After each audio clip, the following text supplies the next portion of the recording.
Hello YouTuber family, કેમ છો? સૌને ગુડ મોર્નિંગ. જય ગણપતિ દાદા, જય ગણપતિ દાદા, ગણપતિ બાપ્પા મોર્યા. હે ગણપતિ દાદા, આટલા લોકો કાનોડા બિરાજમાન છે. આહા અંબા માં વરેશ્વરી. હા, હનુમાનજી ગમે છે. હા, હરે કૃષ્ણ કૃષ્ણ કૃષ્ણ કૃષ્ણ હરે હરે. ચલો, હવે અત્યારે 9:15 વાગ્યા છે, મતલબ 9 જ વાગી ગયા છે. અને ધનવીબેન અત્યારે બધી મસ્ત જગ્યાએ બેસાડ્યા છે, જેથી કરીને આ બે લોકોને ડિસ્ટર્બ ના જ કરે. અમારું ટિફિન થઈ ગયું છે પેક. શું કે? અને હું નીકળી રહ્યો છું ગાલા સર દર્શન નીકળી રહ્યો છું. અરે હા, રાત્રે જ લેતો ને ફૂલ તો દિવસ જ મગજમારી જ ના થાય. અત્યારે ફૂલ લેવા જાય છે ભાવ. પછી દર્શન કરી તો પ્રસ્થાન કરું, કારણ કે ઘણું લેટ થઈ જાય છે ને. તો આરતી આ લોકો નિર્દેશ કરી દઈશું, આપણે દર્શન કરી લઈશું. અને આરતીનો જે વિડીયો છે એ રૂચિતા શૂટ કરશે. ના આ તો હેત કરશે ને, તું વિડીયો શૂટ કરીશ ને? હા, હેત ને આવડે છે વિડીયો શૂટ કરતા, નહીં કોઈ? હા હા.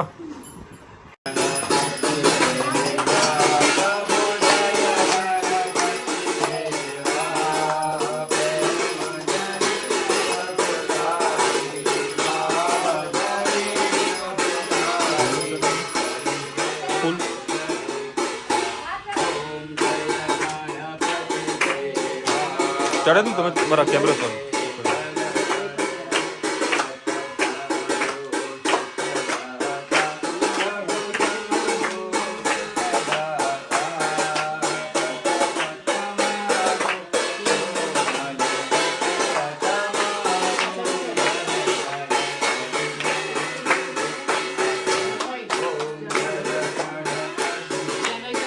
અરે જય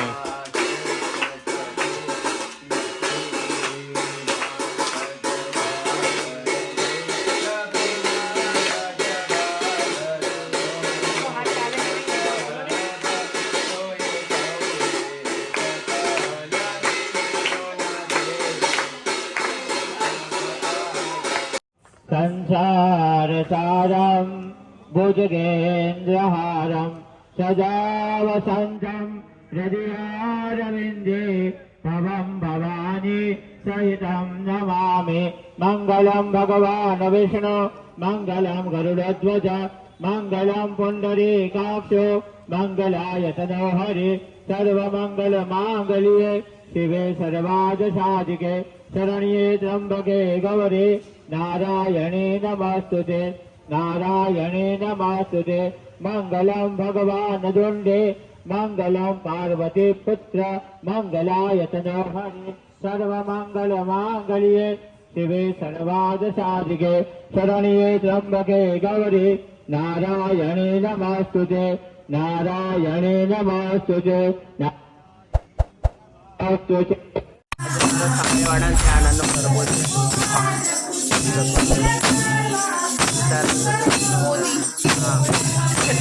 આ બેના ઘર આનંદ કરવો છે. આ મોદી છે.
બરાબર બસ બસ બસ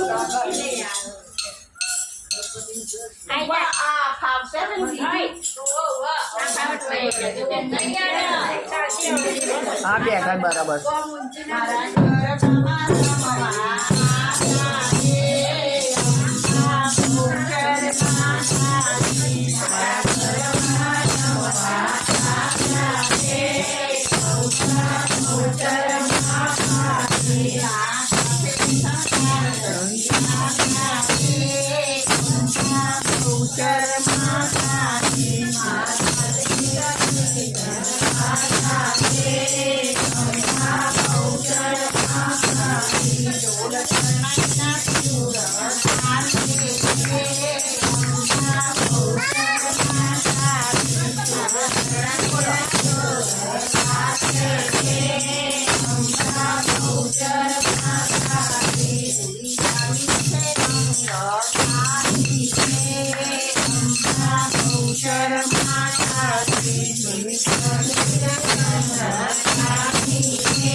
મારા કોમ્પ્લેક્સની અંદર જે ગણપતિનું જે વિસર્જન કર્યું હતું અને એનો કુંડ પણ અહીંયા આગળ જ બનાવવામાં આવેલો હતો. જુઓ છે મસ્ત ગણપતિનું વિસર્જન કર્યું છે ને ચકાચક. અને અત્યારે હવે એ જમવાનો પણ પ્રોગ્રામ છે બરાબર. આખા કોમ્પ્લેક્સના બધા વેપારીઓ સાથે તારા લાઈન લાગેલી છે. અમે પણ લાઈનમાં લાગી જઈએ. ફાઇનલી ડીશ લઈ લીધી તો વાલનું શાક છે, પનીરનું સબ્જી છે, રોટલી, પછી મરચાંના ભજીયા, ફૂલવડી અને ભગવાનનો પ્રસાદ વાળી છાશ. આજે અમે રાજપુરોહિતમાં દાલ બાટી ખાવા આવ્યા છે કે રામોસના ચોકડી પાસે. અહીંયા ઘરે દાલ બાટી ખૂબ સારી હોય છે. તમે જોઈ શકો છો કે બધા ખાટલા નાખેલા, કેટલી વસ્તી અહીંયા ઘરે આવી છે. કારણ કે લોકોના ઘરે વિસર્જન થતું હોય ગણપતિનું તો કહેશે કોણ ઘરે બનાવે, ચાલો આ બધા ખાઈ આવીએ. તો આજે અમને પણ કંટાળો આવતો તો વિશાલ આજે ત્યાં એમના દુકાનમાં ત્યાં ગણપતિ વિસર્જન હતું એટલે ત્યાં જમવાનું હતું એટલે અમે લોકો હતા. તો હું, ભાવેશ અને રુચિતા 3 જણા અહીંયા ઘરે દાલ બાટી ખાવા આવ્યા છે. તો તમે આ મહેસાણાના હોય તો ચોક્કસથી આ રાજપુરોહિતમાં દાલ બાટી ખાવા આવજો, ખૂબ સારી હોય છે.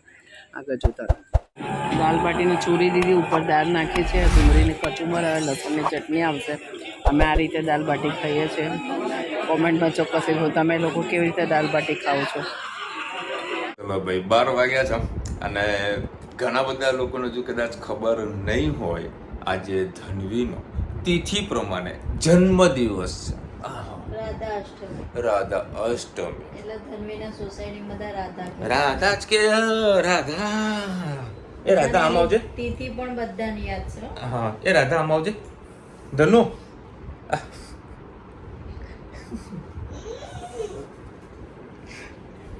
અને આ લોકો જમવા માટે ગયા હતા. ધનુ શું જમે તો કે બેટા? ધનુ શું જમવા ગયા હતા આપણે?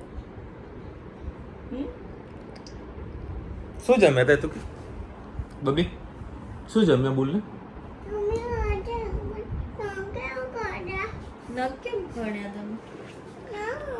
મેં કાંઈ કર્યું નથી. આ લોકો આજે ગયા હતા દાલ બાટી ખાવા માટે. હવે દાલ બાટી કેમ ખાવા ગયા હતા એનો છે ને એ કાલે તમને કહીશું. એટલે 8 વાગ્યા સુધી કઈ વિચાર્યું નતું, પછી પાવભાજી લાવવાનું વિચાર્યું. મમ્મી કે હમણાં ભાવેશભાઈ નો વિડીયો ઉતાર્યો ને ત્યાં જઈએ મમ્મી. પછી નક્કી કર્યું પછી રાજપુરોહિતમાં જ જતા રહે ડાયરેક્ટ પછી ત્યાં જતા રહે એટલે દાલવાડીનો પ્રોગ્રામ ડિસાઈડ ગોઠવ્યો. નતું કર્યું એવું ખાલી એમ જ નક્કી કર્યું પછી નીકળી એક વખત ને મમ્મીએ તમે વાત કરી હતી કોઈ બધી સ્ત્રીને જો વધારે ગુસ્સો આવે ને તો એ દિવસે જમવાનું ન બનાવવું જોઈએ. એટલે તો તમારા બંનેનો ગુસ્સો આવ્યો હતો ને? ના એવું કંઈ નથી. આજે સામે આનંદના ગરબામાં ગયા હતા અને પછી આપણા ઘરે આરતી કરી પછી નક્કી કર્યું કે શું બનાવવું. ખીચડી ને શાક બનાવવાનું તો એ હવે રોજ તો એકનું એક તો ના જ ભાવે ને છોકરાઓને તે ચાલો કશો વાંધો નહીં. જમીન આવ્યા ને મારી ગેરહાજરીમાં જમીન આવ્યા છે. દાલબાટીનો પ્રોગ્રામ સરસ મજાનો કરીને આવ્યા છે. Montu Singh like or your reels. મારી રીલ્સને કોઈક લાઈક કરી રહ્યું છે, મને ખૂબ આનંદ થાય છે. તમે પછી મારા રીલ્સને લાઈક ના કરી હોય તો જતા રહો વિશાલ મોદી નેક્સા ક્લોથિંગના ઇન્સ્ટાગ્રામના પેજ ઉપર. ત્યાં આપણા ચેનલ પેજ કહેવાય ને ઇન્સ્ટાગ્રામમાં એટલે પેજને ફોલો કરતા રહ્યો. બરાબર રીલ્સના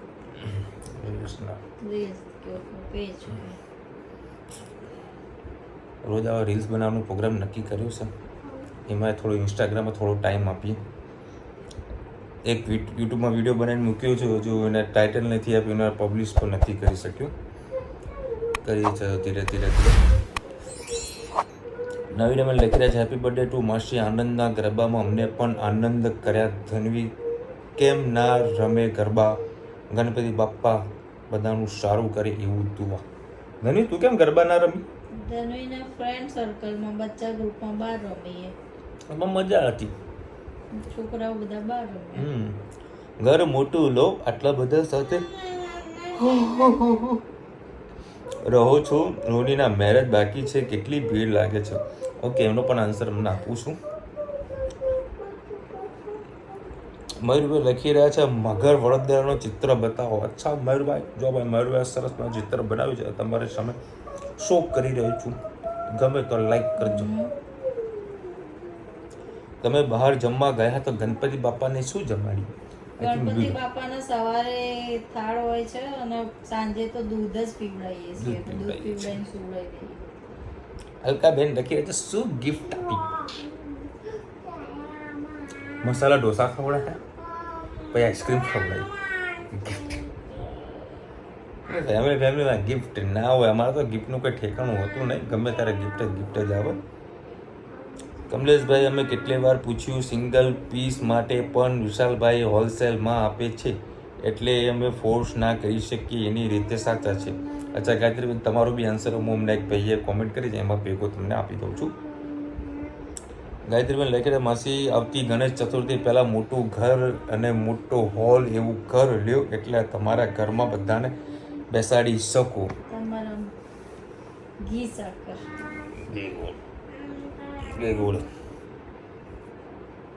તો એનો પ્રોગ્રામ ચાલુ છે પણ થોડું ઢચું થઈ રહ્યું છે.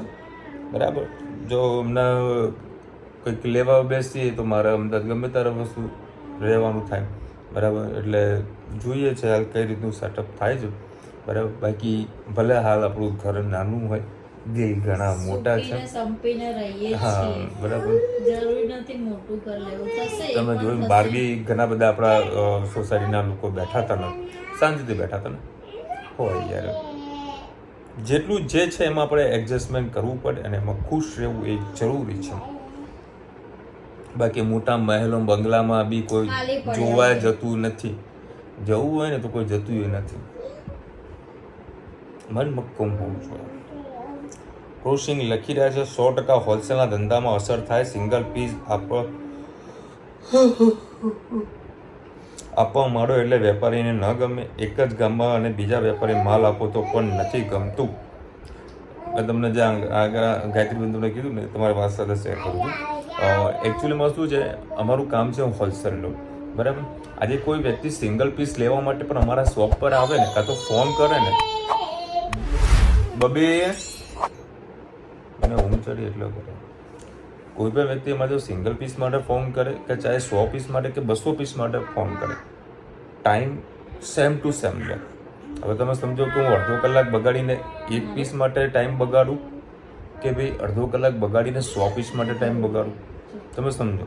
બરાબર. એટલે માર્જિન હોલસેલમાં થોડું વધારે મળે કારણ કે એમાં ક્વોન્ટિટી કપાઈ છે, બરાબર. એટલે અમે એક જ વ્યક્તિને 100 પીસ આપી શકીએ છીએ. પેલું એક જ વ્યક્તિ એક જ પીસ લેવાનું સિંગલની અંદર.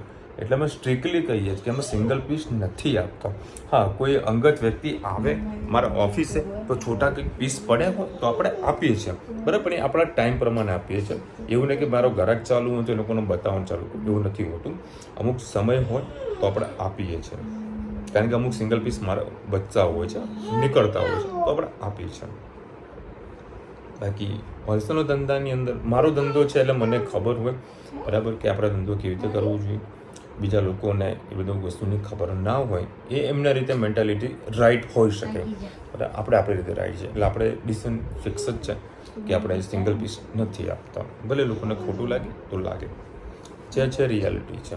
અને આજે ઘણા બધા આપણા ફેમિલી મેમ્બરના ફોન આવ્યા હતા મમ્મીને હેપી બર્થડે કહેવા માટે. હવે પર્ટિક્યુલર કોઈ વ્યક્તિનું નામ નહીં આપી શકું. જો નામ આપવા બેસીશ તો મને કહેશે કે ભાઈ મારું નામ ના લીધું, મારું નામ ના લીધું. એટલે ઘણા બધા આપણા ફેમિલી મેમ્બરનો ફોન આવેલો હતો પણ મમ્મી સાથે વાત ના થઈ શકી કારણ કે સવારે એક ફોન આવ્યો હતો તો મમ્મી થોડી બિઝી હતી અને સાંજે ફોન આવ્યો તો ત્યારે હું મારા કસ્ટમરના સાથે હતો કારણ કે મારા પાર્સલ બધું સીવવાનું હતું. લગભગ 7:30-8 વાગે તો મારો ઓફિસમાં થઈ ગયા હતો, બરાબર. અને પછી જમણવારને બધું હતું. હું આજે વિસર્જનમાં બી ના જઈ શક્યો કોમ્પ્લેક્સમાં. ગ્રાહક આવે એટલે આપણે ગ્રાહકને એટેન્ડ કરવું પડે, બરાબર. ઘણા બધા લોકોના કોલ આવેલા હતા અને કોઈને સપોઝ બીજા નંબર પરથી કોઈને ગણપતિ દાદાનો કોઈ વિડીયો મૂકેલો હશે તો હમણાં ચેક કરી લઉં છું. એ પણ તમને લાસ્ટની અંદર જોવા મળી જશે. ચલો મળીશું નવા વિડીયો સાથે, નવા મોજ મસ્તીની સાથે. ત્યાં સુધી અમને પૂરો જય હિન્દ, ભારત માતા કી જય. અને વિડીયો ગમે તો ફટાફટ લાઈક કરો, શેર કરો, સબસ્ક્રાઈબ કરો બધાને. જય બોલો ને, રાધે રાધે, રાધે રાધે.